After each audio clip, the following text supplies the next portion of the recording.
There we go. Alrighty. Alright, Dad, you're on. I'm trying to think what I was... You were talking about that doctor that delivered you? Or a doctor, a lady doctor? Oh, yeah, okay. Dr. Hurd, she had her practice in Sheridan, but she was out there giving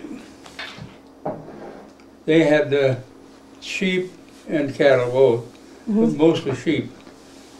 And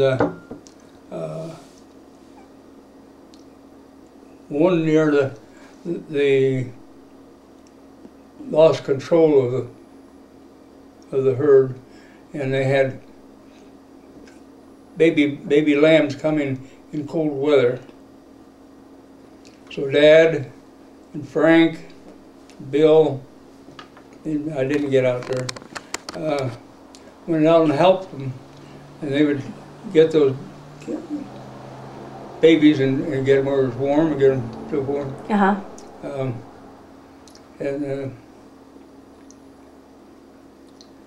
Well, anyway, when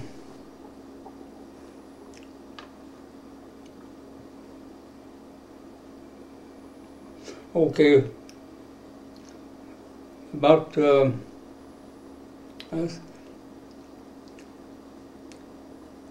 Frank was, well, he's 3 years older than I am, and he had a calving going on, and Dad was out there, a bunch of them were out helping, and it was hot, and Frank was about 3 years old, maybe 4, and he was older than you or younger than you? Frank, my brother Frank.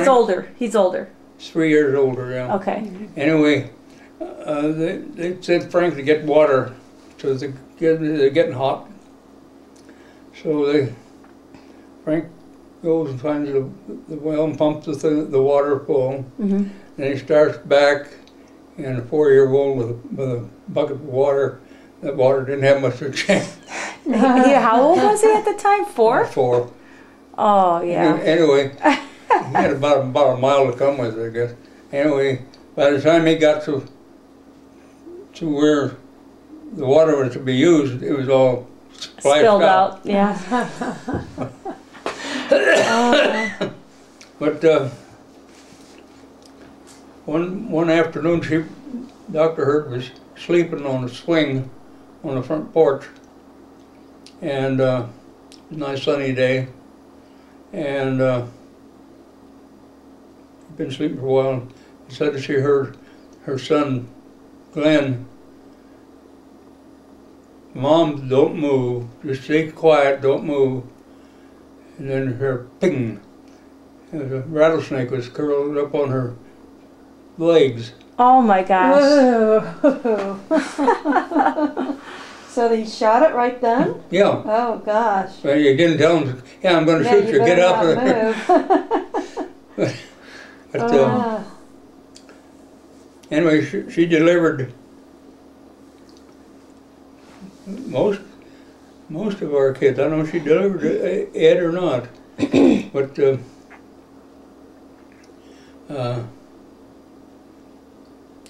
she was the public health officer. That was it for the state of Ohio. Or Wyoming, yeah. I was going to say Wisconsin, but that wouldn't be right. No, that wouldn't either. But that was, I don't know what happened to her after that. Yeah. There weren't too many women doctors then. No, and she was the top one in Wyoming, top doctor. Wow. You know. Well, you guys were kind of still the frontier in a lot of ways, you know, when you think about it today versus then. Yeah. Now, what were we talking about before we got into the... Well, at the end of the tape, we were talking about some things before, was it around Colmar? I can't remember. Do you want me to... No, that's a second. I can rewind it, or we can test our memories. My memory's not that good. Dad, your memory is much better than mine. I start telling a story, and in 2 seconds, I forget what the start was, and I go off in a different tangent. No, that's what happened to me tonight. No, you always no, remember what it was, and then you go back. I think that's amazing. I can actually check though to see who we were talking I'm about. trying to think. That was a casino. Yeah, but you were going to talk about something about Colmar Pocket again. Okay, getting into the Colmar Pocket. Yeah. Yeah, okay. The first start of the Colmar Pocket, I thought was pretty good.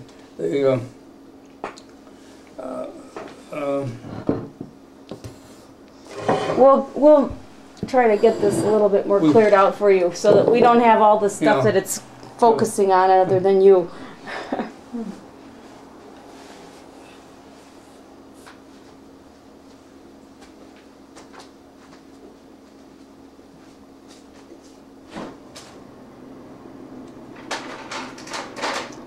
Okay, in the Colmar Pocket, I'll just go ahead and start. Okay, it doesn't matter where we left off. It's all important.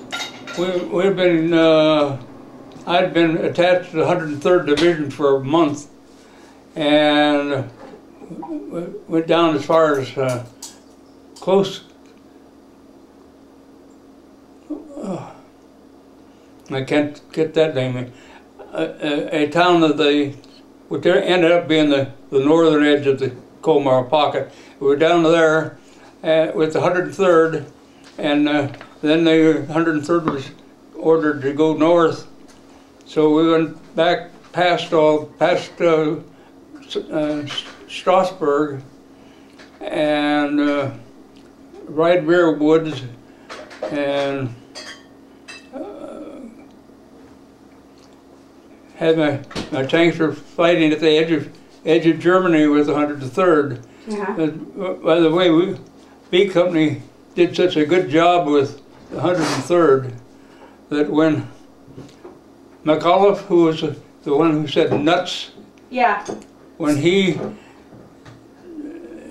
as reward of that, they gave him a 103rd Division, and he was looking around for. You asked for that earlier, but I forgot to give it to you. He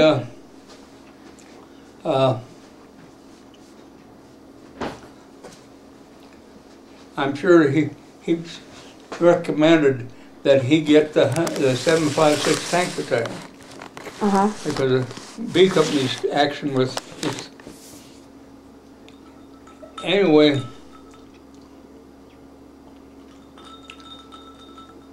at the close of the time I was with them before I got ordered back to the battalion,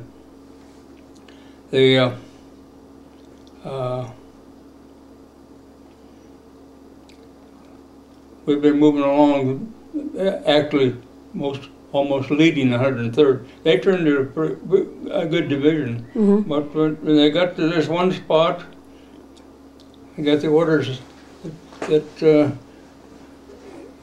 my company was going to be relieved by a battalion of the 14th Armored Division, and I was to be at the headquarters, and they're to have their tanks there at 8 o'clock, and come 8 o'clock, no tanks. Come 8:30, no tanks. And the colonel, who I really liked, he got on the phone with the 14th Armored Division, and one and said, "Where the hell are those tanks?" He said, "Oh, they had there's a ditch there, and they were waiting for the engineers to improve the ditch so we could get across." He says, "Look, I've got a company of tanks that come across there a long time ago, and they didn't wait for the damn engineers. They got out with their picks and X and dug their way across." He was a wonderful colonel. He was the last field officer to get off of Corregidor. Now, who was this? Do you remember his name? No, I've got it. It's in the books, I think. Okay. But Jeff has it. I know he has it well. Jeff Danby's got it. And, yeah, and this guy was lanky. I would guess he was probably in his 60s. And he had been through it all. So when these guys, when they were going, and they would say something, and he'd think a bit, and he'd get back and choose the battalion commander out, or what it was, because that wasn't the truth. The truth was that he knew. He used to say when those guys are out there, and the tank comes in the view, it's a Mark 99, and it's how they overdo it. Well, anyway, got back from that to the battalion headquarters at this Salzburg, Strasbourg, and the next day we were going to go moving down toward Colmar, but we didn't think about it as Colmar at that time. So leading down, I get down, I find out that we were replacing the 751 tank battalion, and B Company went in and replaced their B Company with our tanks in position. The tank was one place, we placed that tank there, and that would pull out. Well, in the north end of Benwehr, the Germans had made an attack and knocked out the 753 tank, and they had a tank behind that one, and from Mittelwehr to Benwehr is a narrow road with about a 8-foot wall on the sides, and enough turn that you go in, and because of the turf, you couldn't see any further.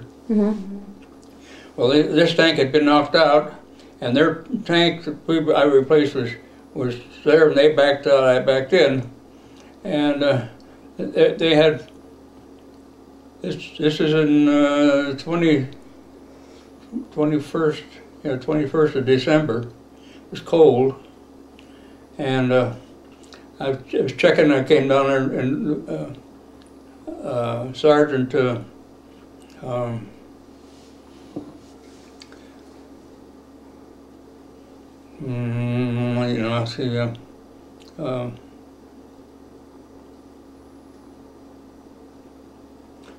Sergeant Mel Corson was in that position, and so I'd come up behind and I talked to him, and of course now we had been going.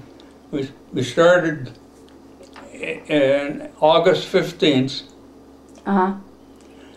and when you work with the 3rd Division, it's entirely different with any other division.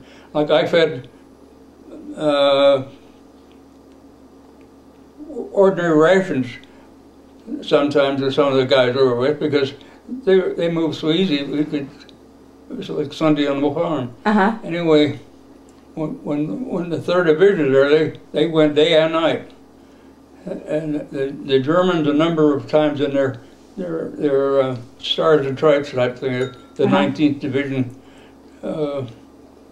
book complained about the 3rd Infantry Division not giving them any rest. Anyway, he was there, and Mel Carson says, "Captain," he says, "I'm so tired." He says, "It's cold every day. Same thing over. Get up and fight the Germans. And I sleep and watch at the same time. And I don't know how much longer I can handle it." And I had to agree with, you know, it was a tough situation. So anyway, I left him, and then I went around, and they were going to have a meeting to schedule this attack to come up. And so Lieutenant George Current, who was a fine man, he was with me, and we let Colonel O'Connell give what he was going to be doing, what his order was going to be, and we listened to it. And then when they got through, Lieutenant Current says, "Why are you going to hit there? You're butting one against the other, and you don't have any field of fire. I can't do you any good until you get it into Benware." So then I popped in and said, "We've looked it over, and we feel if we come out here to the east, to the west of your schoolhouse area, come into that schoolhouse yard, would be a good way to go." Oh, that was fine. So we go through the thing, and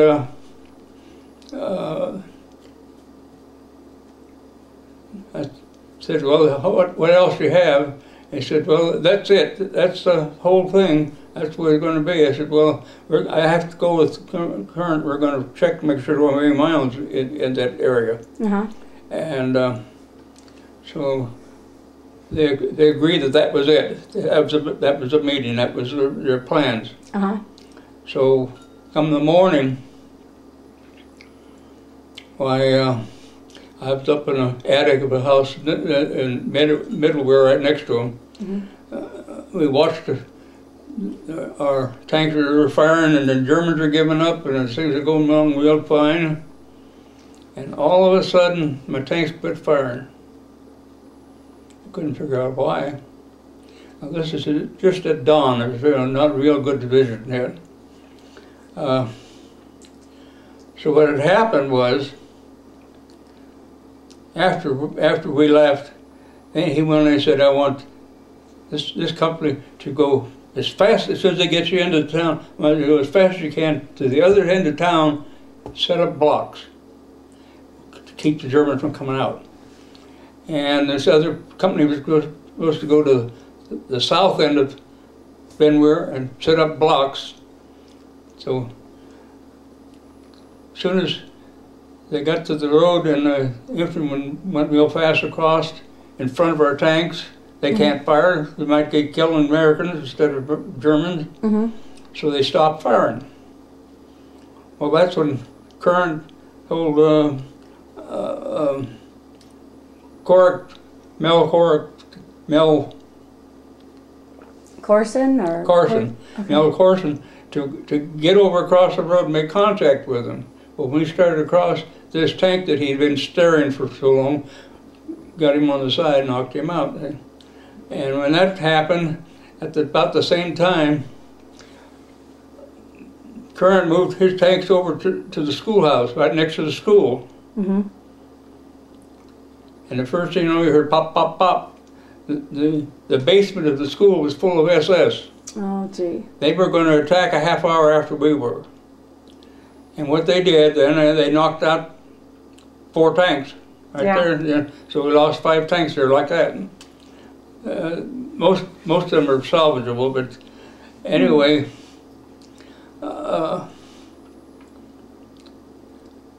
where the Americans were taking prisoners, it turned around the Germans were taking American prisoners. Yeah. So they fired a do you want me to help you get comfortable? Yeah, Yeah, you look like you need to move. Yeah. What do you want me to do? No, move the chair out, or do you want to sit up? No, that's right. There. Okay. That's better. Alrighty. Okay. Anyway,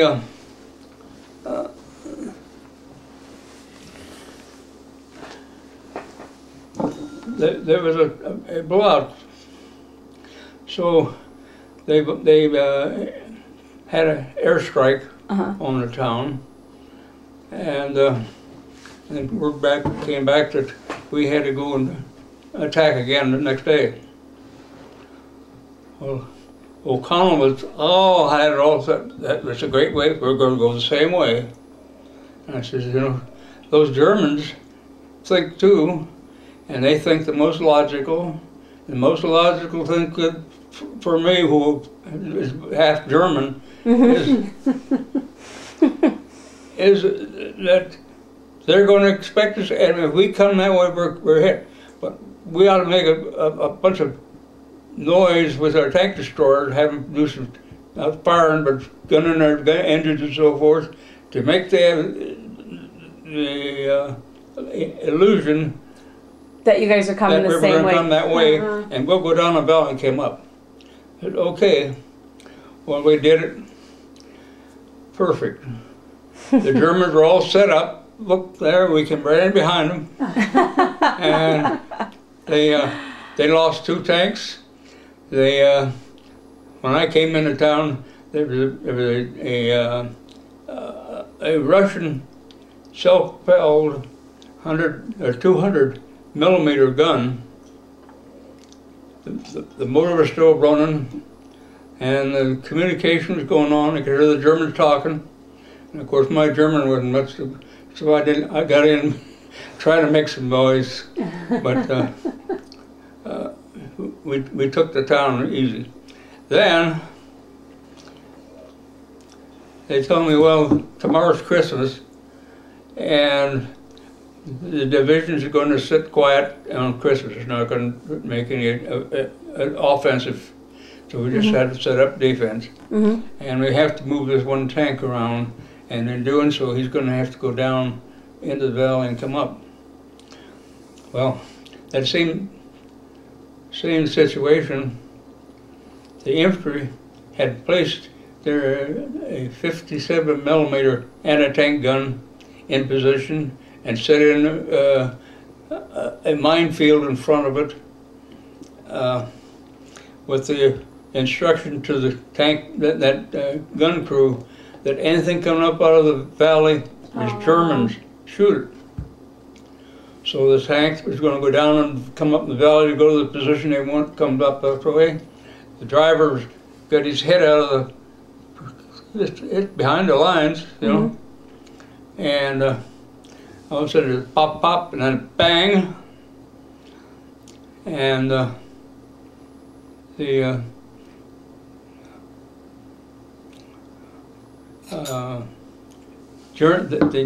anti-tank crew abandoned their gun.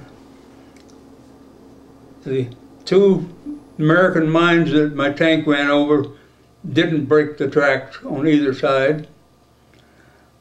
The 57 millimeter gun that they fired hit on the front slope plate, you know, the tow cable across the thing, hit on that cable, and the driver, who was headed out of there, gets full of firing wires from the cable and so forth, and sent him home.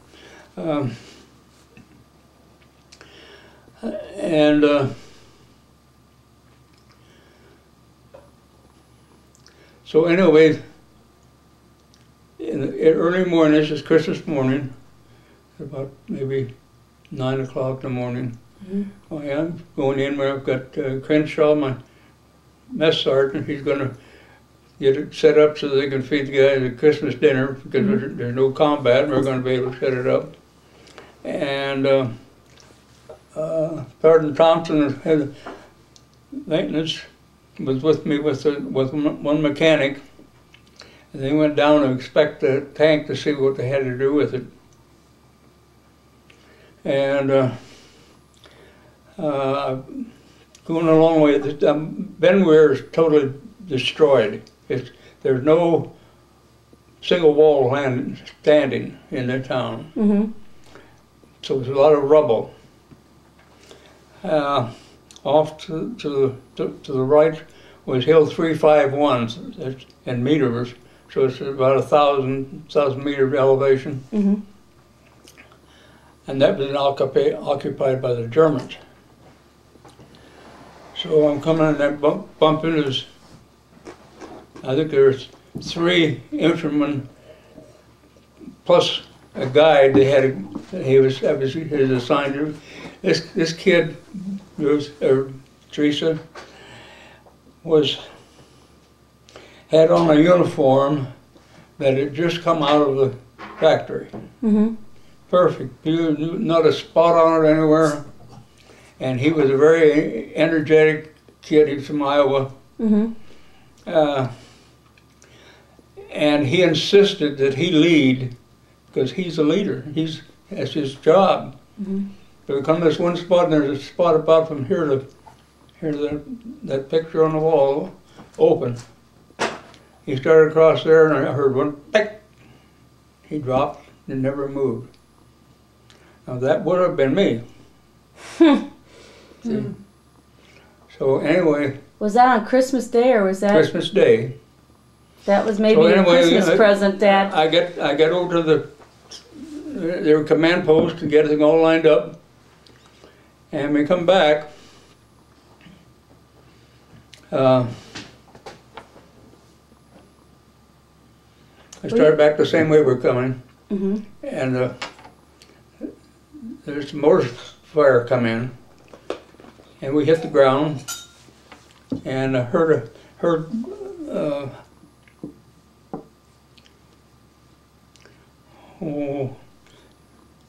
Thompson, Warrant Officer Thompson, Sergeant Thompson, call, and I thought he had got hit. Mm-hmm. And I called back, and when that barrage came in, he took cover, Uh-huh. and here under the rubble was a house part, there's a basement, and down in the basement was two of my men. One had been wounded in the head, and they had a German prisoner. Mm-hmm.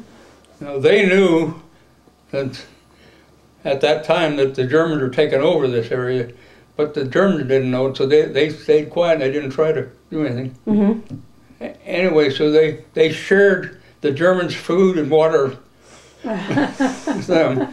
Because the Germans thought that they should be nice because they were the ones that were in deep trouble. Anyway, it came out. Prisoner. Yeah, they were the prisoners, but they weren't gonna. Yeah. Anyway, it came out that they were all fine. They came out and got home, and I got back, came up. I got to Zellenberg at about 10 o'clock, and they were going to have a mass at 10:30 in the basement of the Now this is morning or night? in the morning. Okay. In the Can I open your basement other wine? of the Sure, go ahead. priest's house. Okay. Now I'll go back a little bit to fill it in. Okay. When the Germans invaded in 1940, the Alsatians turned different signs around, caused some confusion, and as a retaliation, the Alsatians were forbidden to speak French in public, and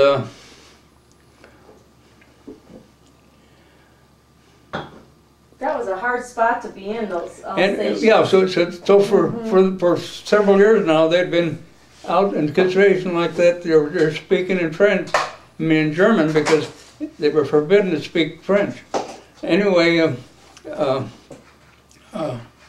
got up to the house, and the parish, the Catholic Church in Zellenberg is at the highest point in the town.